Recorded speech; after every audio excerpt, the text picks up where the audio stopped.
ఇంతకుముందు క్లాస్‌లో మనం ఆర్గనైజేషన్ అంటే ఏంటి, ఫార్మ్స్ ఆఫ్ ఆర్గనైజేషన్ నేర్చుకున్నాము.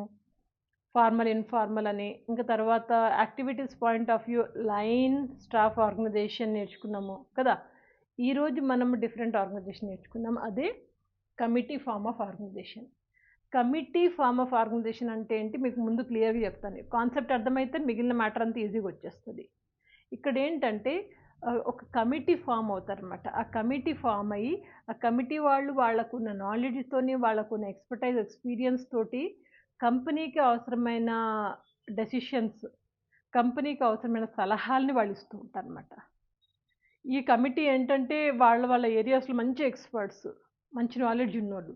వీళ్ళు ఎవరి కోసం పనిచేస్తారంటే ఆర్గనైజేషన్ కోసం పనిచేస్తారు. ఎక్కడైతే లైన్ ఆఫీసర్స్ ఉంటారో, లైన్ ఆఫీసర్స్‌కి వీళ్ళు హెల్ప్‌ఫుల్‌గా ఉంటారు.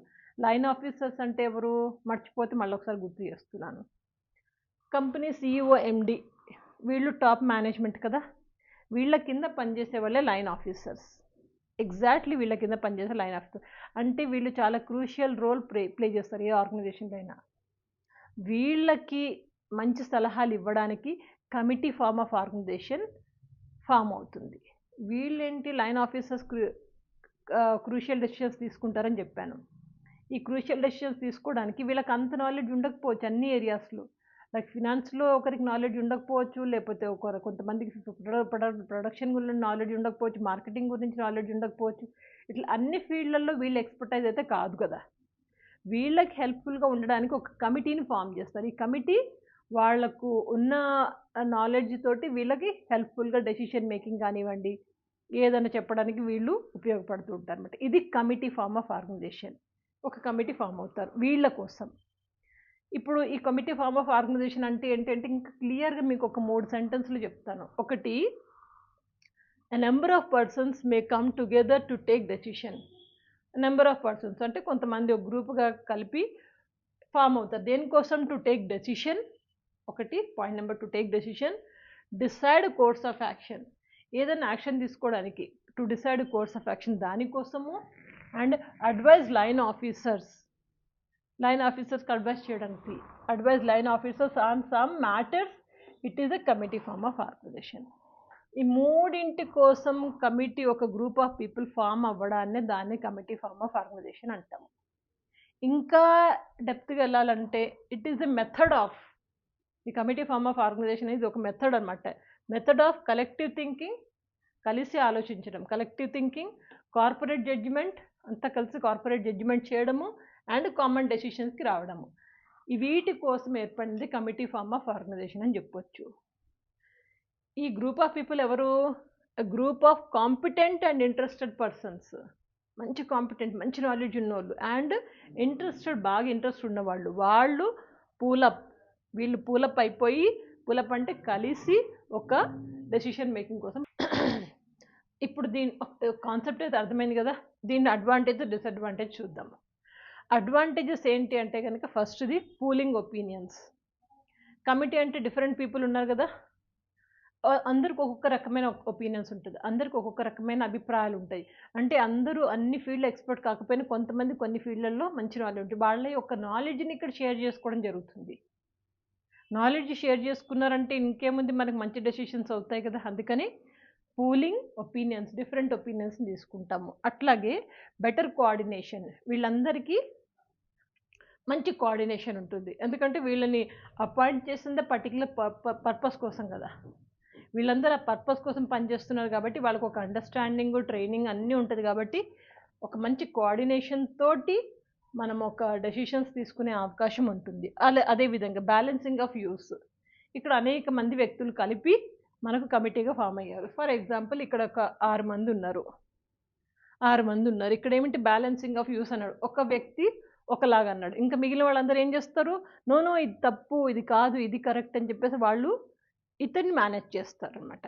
ఇట్లా ఒకరినొకరు బ్యాలెన్స్ చేసుకుంటూ కరెక్ట్ డెసిషన్స్‌కి వెళ్ళే ఛాన్స్ దీంట్లో ఉంది. దీన్నే బ్యాలెన్సింగ్ ఆఫ్ వ్యూస్. ఇంకా మోటివేషన్. వీళ్ళందరూ ఒక్కదానికి ఫార్మ్ అయ్యారు కదా! కాబట్టి ఒకరినొకరు మోటివేట్ చేసుకుంటూ చక్కగా కూల్‌గా వెళ్ళే అవకాశం ఉంది. ఇంకా డిస్పర్షన్ ఆఫ్ పవర్. అంటే పవర్ మాత్రం ఎక్కడికి వెళ్ళలేదు. ఇక్కడ only these people are giving the advice. వీళ్ళేంటంటే వాళ్ళ యొక్క అడ్వైస్, వాళ్ళ సలహాలను ఇస్తారు. వాళ్ళ సూచనలు ఇస్తారు. అంతేగాని పవర్ మాత్రం అధికారం వాళ్ళ చేతుల్లో ఉంటుంది. లైన్ ఆఫీసర్స్ కావచ్చు, కంపెనీ సీఈఓస్ కావచ్చు వాళ్ళ చేతుల్లోనే ఉంటుంది. కాబట్టి మనం వరీ అవ్వాల్సిన అవసరం లేదు. ఓన్లీ నాలెడ్జ్ మాత్రం వీళ్ళ దగ్గర నుంచి తీసుకుంటున్నాము. అట్లాగే బెటర్ యాక్సెప్టెన్స్ ఆఫ్ డెసిషన్స్. మనం డెసిషన్ తీసుకోవాలంటే మంచి వేలో వెళ్ళొచ్చు. సపోజ్ ఒక డెసిషన్ తీసుకోవాలి, క్రూషియల్ డెసిషన్. ఈ కమిటీ వాళ్ళని ఆశ్రయించాము. కమిటీ వాళ్ళు ఏం చేస్తారు అప్పుడు? Option number 1, option number 2, option number 3 అంటూ డిఫరెంట్ ఆప్షన్స్ ఇస్తారు. ఇచ్చి ఈ ఆప్షన్ తీసుకుంటే మీకు ఈ అడ్వాంటేజెస్ ఉంటాయి. ఈ సెకండ్ ఆప్షన్కి వెళ్తే ఈ రకమైన అడ్వాంటేజెస్ ఉంటాయి. అట్లా వీళ్ళు మొత్తం మంచిగా ఎక్స్ప్లెయిన్ చేస్తారు. కాబట్టి డెసిషన్ తీసుకోవడం, నిర్ణయాలు తీసుకోవడంలో మంచి ప్రాపర్ డెసిషన్ అంటే ప్రాపర్ నిర్ణయం తీసుకోవడానికి మంచి అవకాశం ఉంటుంది. అట్లాగే బెటర్ కమ్యూనికేషన్. వీళ్ళ కమ్యూనికేషన్ కూడా బాగా ఉంటుంది. ఎందుకంటే ఎగ్జిక్యూటివ్ ట్రైనింగ్ అని ఒకటి ఉంటుంది వీళ్ళకి. ఏ కమిటీ అయితే ఫామ్ చేస్తారో వాళ్ళకి ట్రైనింగ్ ఉంటుంది. ఆ ట్రైనింగ్లో వాళ్ళకి చెప్పడం జరుగుతుంది. మిమ్మల్ని ఎందుకు ఫామ్ చేసాము, ఈ కంపెనీ యొక్క ఉద్దేశాలు ఇవి, దీనికోసం మీరు పనిచేయబోతున్నారు అని వీళ్ళకి కమ్యూనికేషన్ ట్రైనింగ్ కానివ్వండి, లేకపోతే ప్రాపర్ అండర్స్టాండింగ్ కానివ్వండి, కోఆర్డినేషన్ ఎలా అవ్వాలి, ఇవన్నీ ట్రైనింగ్ ఇస్తారు కాబట్టే మనకి ఇక్కడ బెటర్ కమ్యూనికేషన్ అనేది పాసిబుల్ ఉంది. ఇవన్నీ అడ్వాంటేజెస్. ఇక డిసడ్వాంటేజెస్ చూద్దాం. డిసడ్వాంటేజెస్లో ముఖ్యంగా ఫస్ట్ డిలే అంటున్నాం. డిలే ఎందుకు? ఇది గ్రూప్ ఆఫ్ పీపుల్ కదా. ఇక్కడ 6 మంది కలిపి ఒక గ్రూప్ ఆఫ్ పీపుల్కి చేసాము. ఒక డెసిషన్ తీసుకోవాలంటే ఈయన ఒక మాట అంటాడు, ఆయన ఒక మాట అంటాడు, అట్లా ఇట్లా అయ్యేసరికి టైము ఉన్న పుణ్యకాలం కాస్త అయిపోతుంది. కాబట్టి డిలే, కొంచెం ఆలస్యంగా నిర్ణయాలు తీసుకునే అవకాశం ఉంది. ఇంకా డిఫికల్ట్ కాంప్రమైజ్.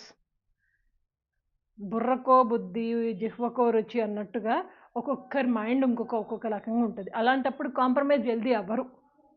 ఒక ఆయన ఒకలాగా అంటాడు, ఇంకొక ఆయన ఇంకొకలాగా అంటాడు. అందరూ కలిసి కాంప్రమైజ్ అయ్యి ఈ డెసిషన్ బాగుంటుంది అని చెప్పడం చాలా కష్టం. సో కాబట్టి ఇక్కడ మనకి ప్రాబ్లం వచ్చే అవకాశం ఉంది. Difficult to compromise. అదేవిధంగా నో అకౌంటబిలిటీ. వీళ్ళని గ్రూప్గా ఫామ్ చేసాం కానీ వీళ్ళకి రెస్పాన్సిబిలిటీ ఇచ్చామా? ఇవ్వలేదు. కాబట్టి వీళ్ళు రెస్పాన్సిబుల్ కాదు, వీళ్ళని అకౌంటబిలిటీ చేయలేదు. సింప్లీ ఫ్రీగా తిరుగుతారు. చలో ఓకే, ఇది ఈ డెసిషన్ తీసుకుని ఇట్లా తీసుకుంటే ఇట్లా ఉంటుంది అనేసి. ఎప్పుడైతే మనము రెస్పాన్సిబిలిటీ ఇచ్చి అథారిటీ ఇచ్చి పెట్టుకుంటామో అప్పుడు మనము వాళ్ళ మీద కొంచెం ఏదైనా ప్రెషర్ అది ఉండొచ్చు. ఇక్కడ ఏమి ఉండదు అది. సో ఇది ఒక డిసడ్వాంటేజ్ అనొచ్చు. అట్లాగే డామినేషన్ బై సమ్ మెంబర్స్. ఇక్కడ 6 మంది ఉన్నారు. 6 మందిలో ఇతను మంచిగా డామినేట్ చేస్తున్నాడు. ఇతను డామినేట్ చేసినప్పుడు మిగిలిన వాళ్ళు గమ్మునున్నారు అనుకోండి, అయిపోయిగా అతను ఏమంటే అదే. ఇది డేంజర్ ఆర్గనైజేషన్కి. ఒకరు డామినేట్ చేసినప్పుడు మిగిలిన వాళ్ళంతా మళ్ళీ అతన్ని కింద కూర్చోబెట్టి ఇది కాదు నాయన ఇది అని చెప్పేసి ఆ పొజిషన్ తీసుకొచ్చే స్టేజ్లో ఉండాలి. అది లేకపోతే ఆ డామినేట్ చేసే అతని చేతులలో మొత్తం నిర్ణయాలు మొత్తం అతని మీద ఆధారపడి ఉంటుంది. కాబట్టి ఇది ఒక డిసడ్వాంటేజ్. ఎవరైనా డామినేషన్లో ఉంటే కనుక ఆ గ్రూప్లో అయిపోయాయి, వేస్ట్ ఇది. ఇంకా స్ట్రెయిన్డ్ రిలేషన్స్. వీళ్ళ యొక్క రిలేషన్స్ కూడా ఎట్లా ఉంటాయంటే కొన్నిసార్లు కొంతమంది ఒకలాగా, కొంతమంది ఇంకోలాగా, సుపీరియర్ కాంప్లెక్స్ ఉంటుంది, కొంతమందికి ఇన్ఫీరియర్ కాంప్లెక్స్ ఉంటుంది. ఇట్లాంటి నేచర్తో ఉండి ఈగో పెట్టుకొని కొంచెం జలస్, అసూయ ఇవన్నీ ఉన్నాయనుకోండి, ఇక ఈ కమిటీ పోయినట్టే. So strain relations. అలాగే ల్యాక్ ఆఫ్ ఎఫెక్టివ్నెస్ కూడా ఉండదు. ఎందుకంటే వీళ్ళు ఒకసారి ఒకలాగా అంటారు, ఒకసారి ఒకలాగా డెసిషన్ తీసుకునే టైంకి ప్రాపర్ అండర్స్టాండింగ్ రాక డిలే జరిగి వాళ్ళే కొట్లాడుకుంటూ ఉండి కోఆర్డినేషన్ లేకుండా ఉంటే ఇక ఏముంటుంది, ఎఫెక్టివ్నెస్ ఏముండదు. ఇవి డిసడ్వాంటేజెస్. అర్థమైతే కదా. వెరీ సింపుల్, ఏం లేదండి. మీరు ఏదన్నా కాన్సెప్ట్ అర్థం చేసుకోండి. అర్థమైతే అడ్వాంటేజెస్ డిసడ్వాంటేజెస్ మీరు ఓన్గా రాసినా ఏం కాదు, సేమ్ రాయాలని ఏం లేదు. క్లియరే కదా.